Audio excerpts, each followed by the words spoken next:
negeri ini memanggilmu kawan. Assalamualaikum warahmatullahi wabarakatuh. Alhamdulillahirabbil alamin. Assalatu wassalamu ala asrafil anbiya'i wal mursalin wa ala alihi wa sahbihi rasulillahil ajmain.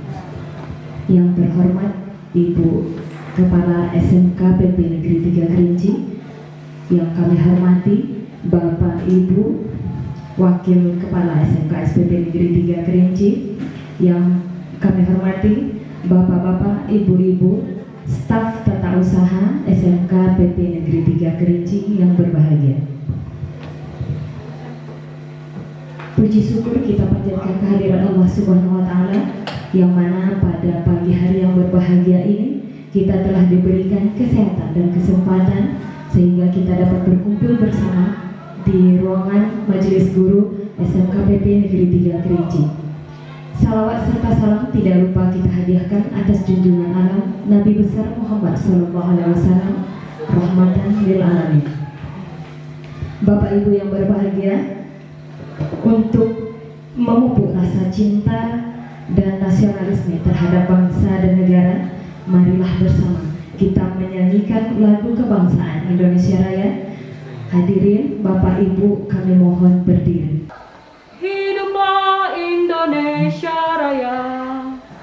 Indonesia tanah airku, tanah tumpah darahku.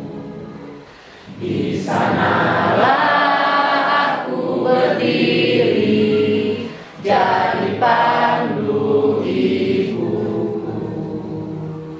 Indonesia kebangsaanku, bangsa dan tanah airku. Marilah kita berseru, Indonesia bersatu.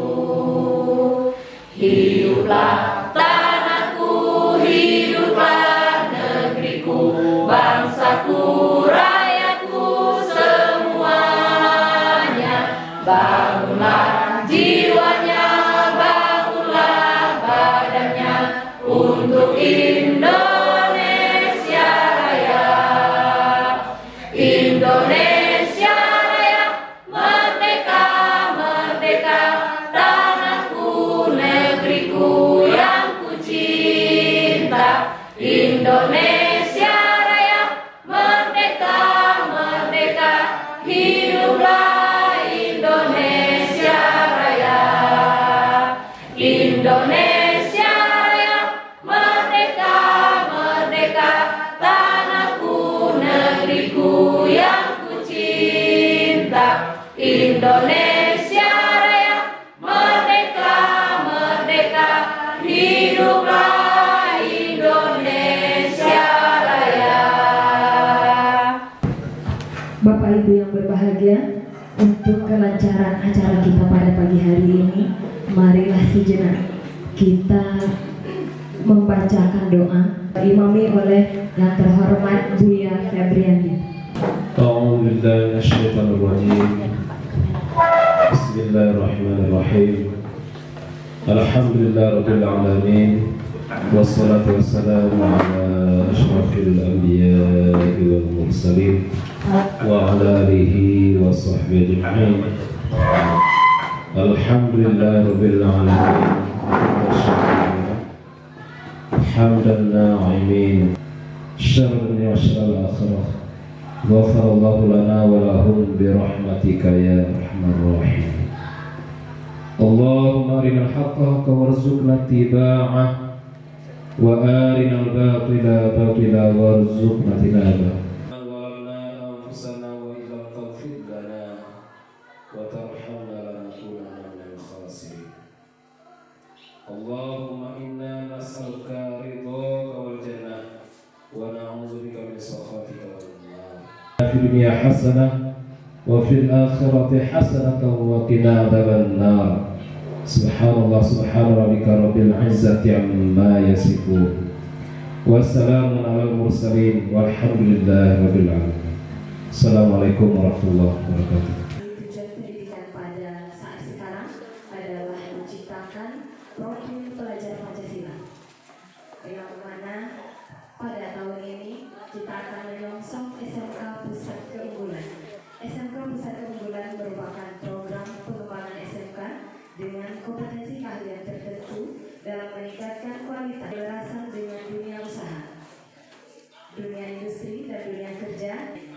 melalui penerapan Merdeka Belajar dan penerapan budaya positif sekolah. Dalam hal ini kita akan memaparkan deskripsi tentang SMK Pusat Keunggulan dan kemudian dilanjutkan dengan profil pendidikan Ki Hajar Dewantara, dan setelah itu dilanjutkan dengan penerapan budaya positif sekolah yang nantinya akan disampaikan oleh yang terhormat Ibu Kepala SMK PP Negeri 3 Kerinci, dan kemudian dilanjutkan dengan calon guru penggerak Ibu Irawati dan Pak Zulkifli. Bapak-bapak, ibu-ibu yang berbahagia, seperti yang kita ketahui, tujuan pendidikan pada saat sekarang adalah menciptakan profil pelajar Pancasila, yang mana pada tahun ini kita akan menyongsong SMK Pusat Keunggulan. SMK Pusat Keunggulan merupakan program pengembangan SMK dengan kompetensi keahlian tertentu dalam meningkatkan kualitas dan kinerja yang diperkuat melalui kemitraan dan penyelarasan dengan dunia usaha, dunia industri dan dunia kerja, yang akhirnya akan merujuk pada fungsi SMK sebagai SMK penggerak dan pusat peningkatan kualitas dan kinerja SMK lainnya melalui penerapan Merdeka Belajar dan penerapan budaya positif sekolah. Dalam hal ini kita akan memaparkan deskripsi tentang SMK Pusat Keunggulan dan kemudian dilanjutkan dengan profil pendidikan Ki Hajar Dewantara, dan setelah itu dilanjutkan dengan penerapan budaya positif sekolah yang nantinya akan disampaikan oleh yang terhormat Ibu Kepala SMK PP Negeri 3 Kerinci, dan kemudian dilanjutkan dengan calon guru penggerak Ibu Irawati dan Pak Zulkifli SST. Untuk penjelasan dan pemaparan pertama, yaitu adalah pemaparan tentang deskripsi SMK Pusat Keunggulan yang akan disampaikan oleh Ibu Kepala SMK PP Negeri 3 Kerinci kepada yang terhormat Ibu Haryanti SPD MPD. Kami silakan. Bismillahirrahmanirrahim. Assalamualaikum warahmatullahi wabarakatuh.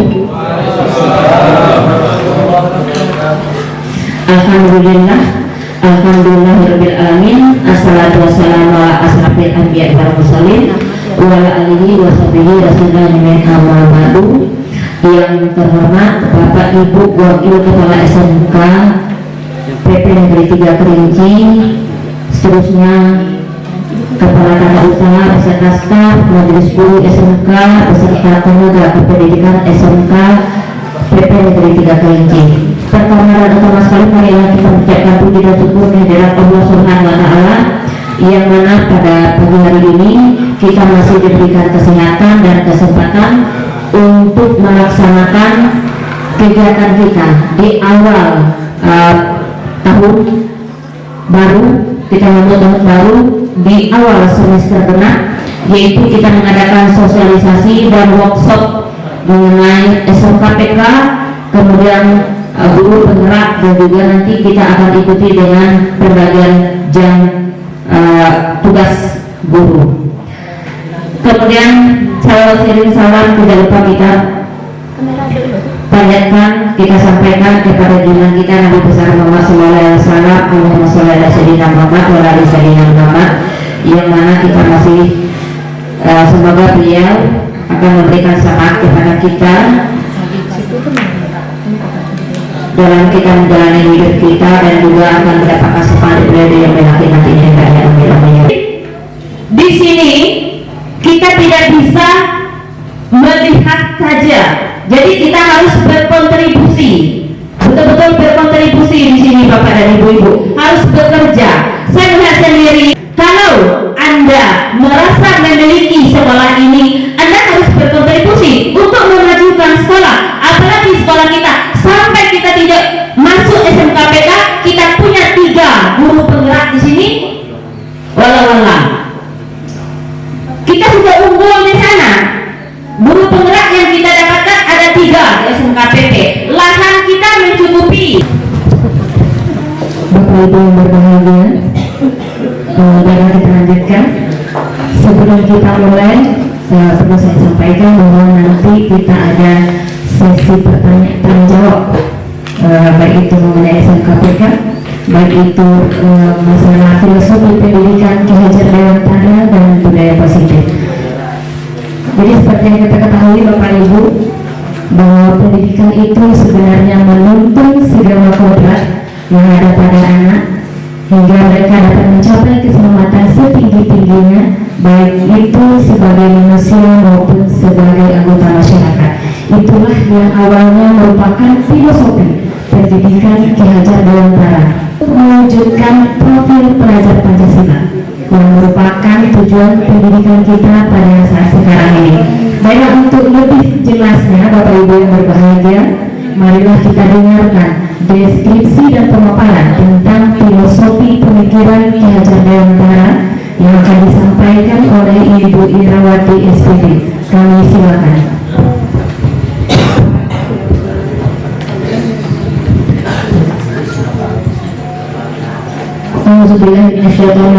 Bismillahirrahmanirrahim. Assalamualaikum warahmatullahi wabarakatuh. Salam dan bahagia.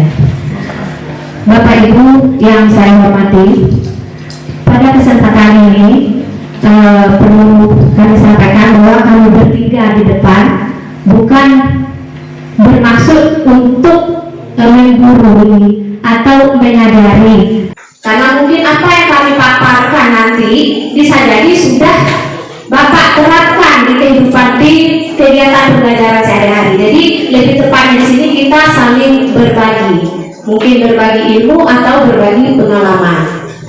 Jadi Bapak Ibu, seperti yang disampaikan oleh moderator tadi, pada kesempatan ini saya diminta untuk memaparkan tentang filosofi pendidikan Ki Hajar Dewantara. Nah, dulu adalah pemimpin dalam pembelajaran. Kita semua adalah pemimpin.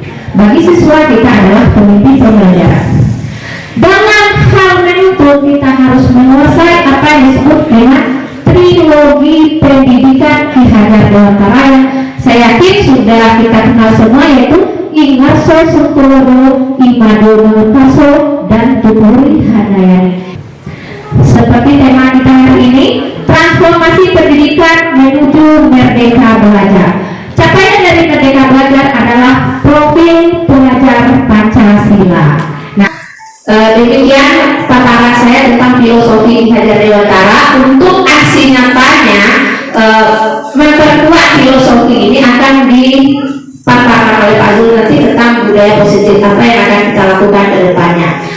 Terima kasih atas perhatiannya. Saya ucapkan billahi taufik wal hidayah. Wassalamualaikum warahmatullahi wabarakatuh.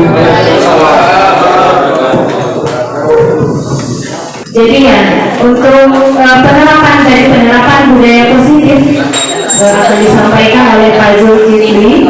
Ini bagaimana tentang budaya-budaya yang sebaiknya kita terapkan di sekolah lain-lainnya. Kepada Pak Zul kami persilakan.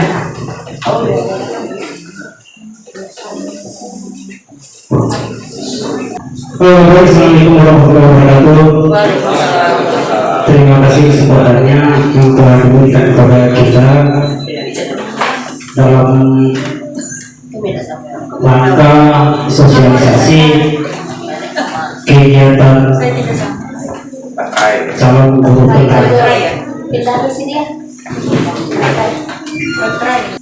tentang budaya positif.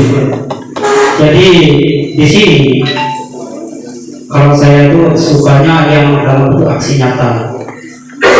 Jadi kita sepakat kita aksi nyata yang cepat menyampaikan ini di sini. Sebelum saya menyampaikan ini, saya mohon maaf terlebih dahulu bila ada persinggungan dengan kita secara pribadi. Lebih baik yang baik kita sampaikan untuk perubahan sekolah kita menuju profil pelajar Pancasila. Selanjutnya kita kebetulan dapat SMK PK, nominasi SMK PK tahun ini. Mudah-mudahan dalam 2 minggu ini kita bisa mendaftar. SMK PK itu sendiri berkaitan langsung dengan kegiatan guru penggerak. Salah satu contohnya itu ada di struktur kurikulum. Apabila kita sudah sekolah PK, maka otomatis ada tambahan muatan mata pelajaran penguatan profil pelajar Pancasila. Itu salah satunya. Yang lain, maka kita akan melakukan perubahan di struktur kurikulum itu sendiri menuju perubahan yang diinginkan. Karena saya melihat posisi sekolah kita secara potensi sumber daya sarana prasarananya memadai, potensi tenaga pendidik juga memadai. Kebetulan kita tahun ini ada 3 orang, alhamdulillah bisa ikut kegiatan guru penggerak untuk SMK mulai tahun ini ya, mulai tahun ini. Jadi itu relevasinya dengan SMK PK, dengan calon guru penggerak, dan sasaran akhir tidak lain dan tidak bukan adalah untuk menuju kemajuan sekolah kita pada perubahan paradigma pendidikan. Itu yang kata kunci akhirnya. Nah, baik, kita santai saja. Saya menyampaikan masalah budaya positif. Kebetulan kita tahun ajaran baru, tahun baru, awal Januari. Kenapa kita tidak bertekad memulai dari diri kita untuk perubahan di budaya positif? Jadi yang perlu kita sampaikan di sini di budaya positif, pertama perubahan paradigma. Yang kedua, konsep disiplin positif dan motivasi. Yang ketiga, keyakinan kelas. Yang keempat itu pemenuhan kebutuhan dasar peserta didik. Yang kelima, posisi kontrol. Yang keenam, segitiga restitusi. Saya mulai dengan yang pertama. Kami tidak menyampaikan secara rinci, tapi gambaran umum, tapi juga gambaran apa yang bisa kita lakukan dalam waktu dekat melalui budaya positif. Jadi perubahan paradigma pada budaya positif ini yang diharapkan itu terjadinya perubahan paradigma dari stimulus respon menjadi teori kontrol. Jadi dari stimulus respon menjadi teori kontrol. Kita dalam membangun budaya positif, sekolah perlu menyediakan lingkungan sekolah yang nyaman. Perlu membangun lingkungan sekolah yang nyaman, aman, dan siswa mampu berpikir dan bertindak serta mencipta mandiri, bertanggung jawab. Salah satunya kita harus mempunyai strategi. Strategi itu adalah mengkaji ulang bentuk disiplin yang kita terapkan selama ini. Contoh, mohon maaf, tiap pagi ada siswa yang terlambat, batasan kita cuma nyapu, cuma membersihkan lingkungan di sekolah. Nah, yang model ini kan hukuman. Bagaimana kita mengalihkan hukuman tidak lagi menjadi hukuman? Jalan keluarnya ke segitiga restitusi. Artinya bagaimana kita menyentuh emosional pribadi mereka terhadap kesalahan mereka dengan menawarkan posisi pemecahan permasalahan terhadap siswa itu terlambat, agar dia tidak mengulangi kesalahan yang sama. Pendekatannya yang kita ubah. Nah, ini salah satu perubahan paradigma yang diminta. Sistemnya nanti kita atur, ada tahapnya sini. Yang kedua, konsep disiplin positif. Jadi konsep disiplin positif yang diminta di sini adalah kita harus reflektif. Kalau siswa salah, kita memandang nggak apa kesalahan kita. Kita balik dulu ke kita. Lalu terhadap kesalahan siswa, kita tidak memberi hukuman, melainkan motivasi, melainkan mendorong untuk keluar dari kesalahan yang sama. Jadi siswa tersebut kita minta keluar dari kesalahan utama, dari kesalahan yang sama, dan tidak terjadi berulang kali.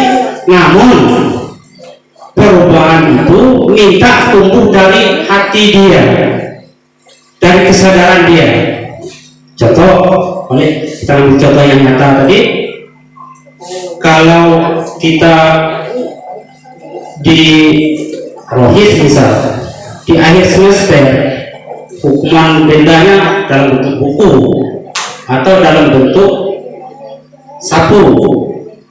Nah, ini perlu kita kaji ulang. Tujuannya bagaimana siswa ini mengikuti rohis, ya kan? Kalau dia tidak ikut sekali, 2 kali, 3 kali, kita bina dengan melakukan perubahan strategi bagaimana dia jarang masuk mengikuti kegiatan rohis. Setelah kita bina, maunya dia ini masuk kegiatan rohis mulai dari diri dia sendiri, seakan-akan tidak ada paksaan, itu kebutuhan dia, itu kebutuhannya. Bagaimana kita merubah strategi ini?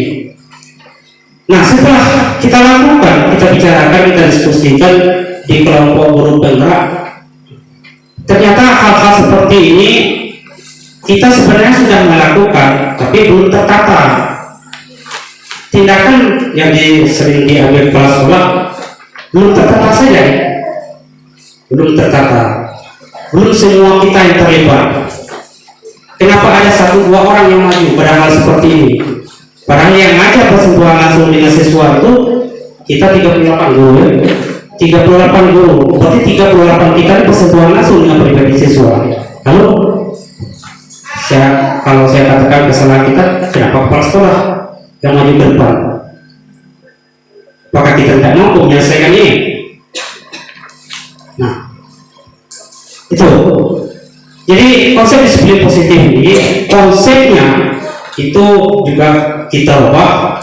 Intinya siswa, mulai dari diri siswa dengan kesadaran yang kita tumbuhkan agar dia melakukan disiplin positif di sekolah. Gunanya tidak lain dan tidak bukan untuk mengangkat harkat dan martabat dia, untuk mengembalikan harga diri dia, untuk membuat dia tidak takut ke sekolah pada kesalahan yang sama. Itu intinya. Yang ketiga, ini keyakinan kelas. Nah, ini yang disampaikan oleh pembina tadi, bahwa kita sudah melakukan beberapa hal namun belum tertata. Sekarang kami sesama calon guru penggerak dan seluruh calon guru penggerak ini dituntut untuk melakukan keyakinan kelas. Kita ada yang sudah, ada yang belum. Keyakinan kelas ini bukanlah peraturan. Pertanyaannya, kenapa tidak keyakinan kelas? Lalu kenapa tidak peraturan kelas? Nah, jadi ini pertanyaannya. Nah, dengan keyakinan kelas kita harapkan bahwa yang mereka yakini betul di kelas ini menjadi kebiasaan mereka yang tumbuh dan menginstal dalam diri mereka, yang pada akhirnya keyakinan ini memperkuat tata tertib sekolah, tata tertib siswa, dan peraturan akademik. Pada akhirnya sasarannya ke situ. Nah, di keyakinan kelas ini kita nuntut ya Bu, kita nuntut kalau bisa dukungan kepala sekolah. Salah satu hasil akhir kita ini di keyakinan kelas Bu, kita buat kesepakatan kita guru mapel wajib buat keyakinan kelas. Kita biasanya sudah bikin, tapi tidak saling memperkuat dan tidak berpihak pada anak. Contoh, masalah disiplin, terlambat ke sekolah. Contoh yang berpihak pada anak. Anak ini maunya dari dia ini apa jalan keluarnya. Pemecahan yang kita berikan ke dia untuk memecahkan permasalahan dia sendiri. Yang jelas keyakinan kelas ini boleh beberapa boleh sifatnya umum ya.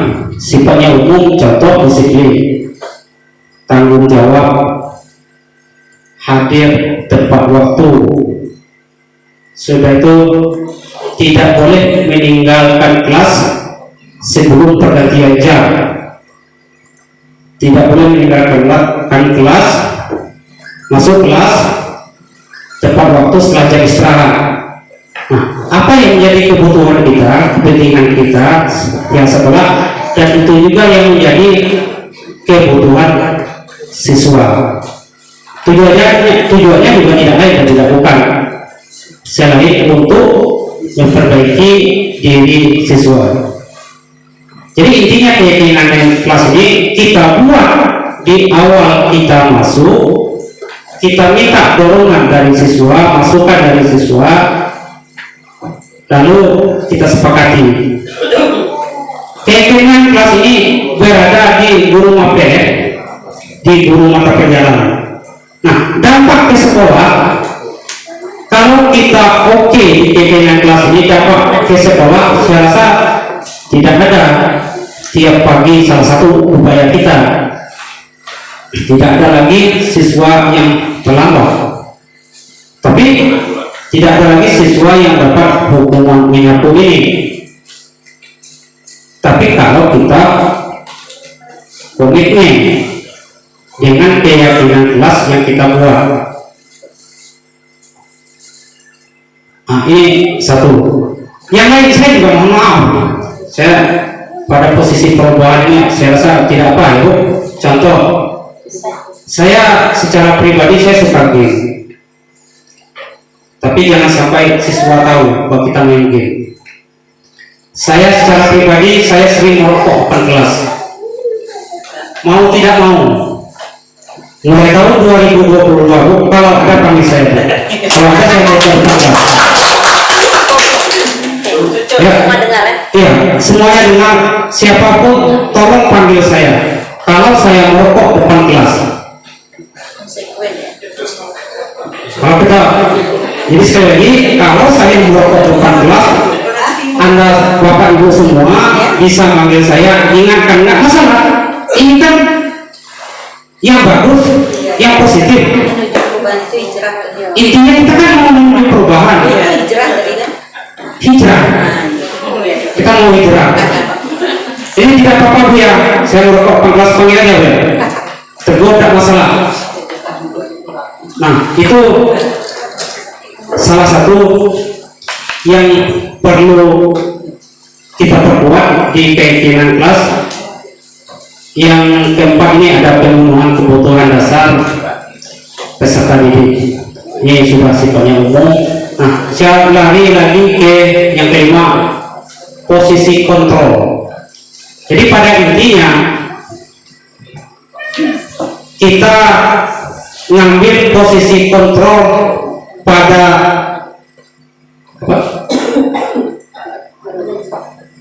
manajemen dan Nah, kita ambil posisi pada manajemen, meletakkan pada posisi manajemen. Jadi pada posisi kontrol di sini ini ada 5 posisi kontrolnya yang perlu kita terapkan.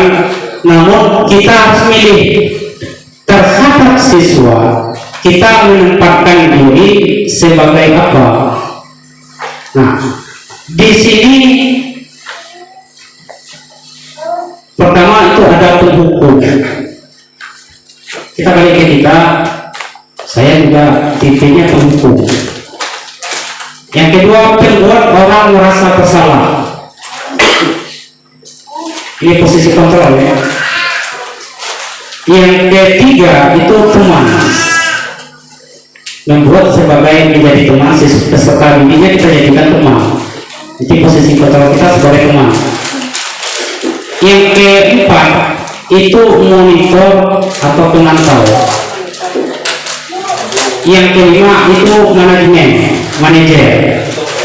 Jadi kami berdasarkan hasil kita belajar menempatkan diri pada posisi monitor dan manajer, karena di situ kita sama-sama diuntungkan. Jadi pendekatannya lebih berpihak kepada siswa, lebih berpihak kepada siswa.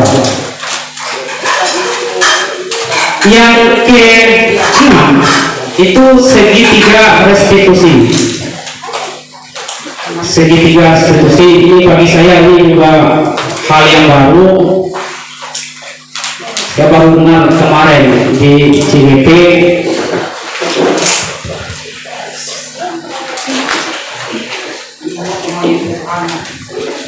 Jadi segitiga restitusi ini suatu tindakan yang menerapkan restitusi dalam membimbing murid atau peserta didik ke disiplin positif agar menjadi murid yang merdeka. Mulai dari guru mapel. Jadi harapan kita siswa memang betul-betul disiplin yang kita harapkan. Dengan kondisi yang disiplin, tercipta lingkungan belajar yang kondusif dan hasil belajar sesuai yang kita harapkan. Pada materi budaya positif, sekali lagi saya mohon maaf, kita tidak mengajarkan, kita saling berbagi ya, saling berbagi bahwa ini yang kita dapatkan, kita diharapkan oleh pihak terkait untuk menularkan, mengimbaskan ini dan melaksanakan langsung apa yang kita dapatkan.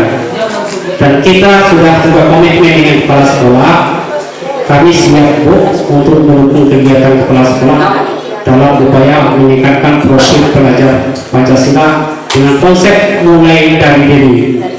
Kami mulai dari diri kami guru penggerak dan kita mulai dari diri masing-masing kita. Mari kita berbagi. Ini belum ke yang lain. Ini masih yang dasar ini. Baru 1 modul.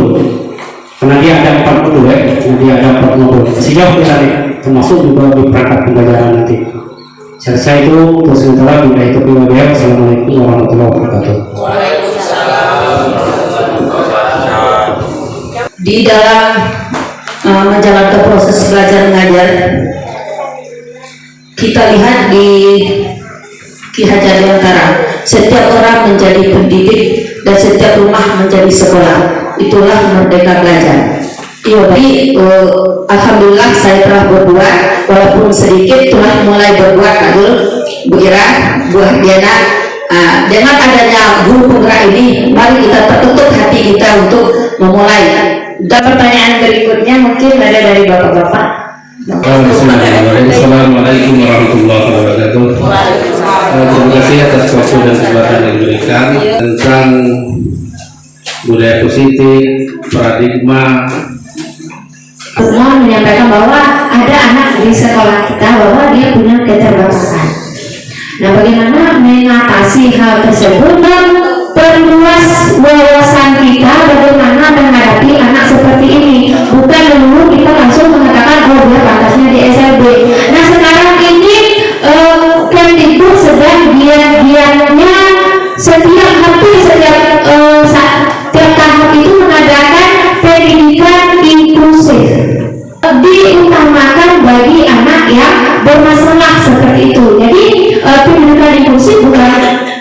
bukan khusus untuk SLB tetapi juga untuk sekolah-sekolah reguler seperti kita ini. Jadi bagaimana cara pendekatannya? Ya secara inklusif, secara pribadi dengan dia. Nah salah satu juga ada juga kaitannya dengan segitiga restitusi tadi. Kita panggil anak kita buat keyakinan telah berupa kesepakatan bersama yang isinya berpihak kepada murid dan intinya jangan menghukum, tapi kita alihkan ke konsekuensi. Baik anak yang tidak bisa berbahasa menjadi anak yang bisa berbahasa. Itu keberhasilan kita, bukan kita keberhasilan kita. Anak itu matematikanya tinggi 10, bahasa Inggrisnya 11. Baik, terima kasih. Jadi pertanyaan Bu Yaza ini, kalau yang masalah ini sebenarnya lebih cenderung ustaz kalau masalah keyakinan. Tapi singkat kata, kita ini Buya kembali ke Ahlussunnah wal Jamaah. Jadi kemudian akidah, karena kita selama ini telah dimainkan, pendidikan kita kan sudah dimainkan orang, yang pendidikan kita sudah dipengaruhi oleh kepentingan selama ini. Nah, posisi kita menerima di sini, menerima dari SMP dan MTS pilihannya. Nah, kalau kita yang arahkan jurusan, berarti sudah bertentangan dengan fitrahnya anak. Dia masuk jurusan ATR lalu kita arahkan ke ATPH atau ke ATP. Ini melanggar fitrah dia. Nah, sampai itu Ya, baik Bapak Ibu, sudah kita dengarkan tadi paparan dari Ibu Ira mengenai profil pelajar Pancasila, profil pendidikan Ki Hajar Dewantara, dan kemudian penerapan budaya positif oleh Pak Zulkifli. Jadi dari pemaparan tadi saya dapat menyimpulkan dan lebih hal-hal yang telah disampaikan tadi telah kita temukan, pada akhirnya telah kita temukan di lapangan dan telah kita terapkan. Tetapi mungkin selama ini kita tidak tahu kalau ini yang namanya profil pendidikan KHD, kemudian inilah yang dimaksud dengan budaya positif. Mungkin kita tidak sadar kalau itulah yang dinamakan dengan hal-hal tadi. Jadi dari penyampaian Ibu Ira tadi dan Pak Zul, tujuan kita, jadi tujuan akhir kita adalah di sini merupakan mewujudkan profil pelajar Pancasila yang di sini. Menyadari kalau hal-hal yang telah kita terapkan selama ini kita terlalu banyak menuntut kepada anak didik kita, tetapi kita tidak menuntun. Nah itu merupakan yang bisa kita garis bawahi sebagai evaluasi untuk kita ke depannya. Jadi ke depannya diharapkan kita semua di sini bersama-sama berkolaborasi untuk menuntun. Jadi kita merubah pola pikir mindset kita yang selama ini kita. Kemudian yang terpenting ada budaya positif yang harus kita bangun kepada anak. Mungkin itu Bapak Ibu dari penjelasan yang disampaikan oleh Ibu Irawati dan Pak Zul.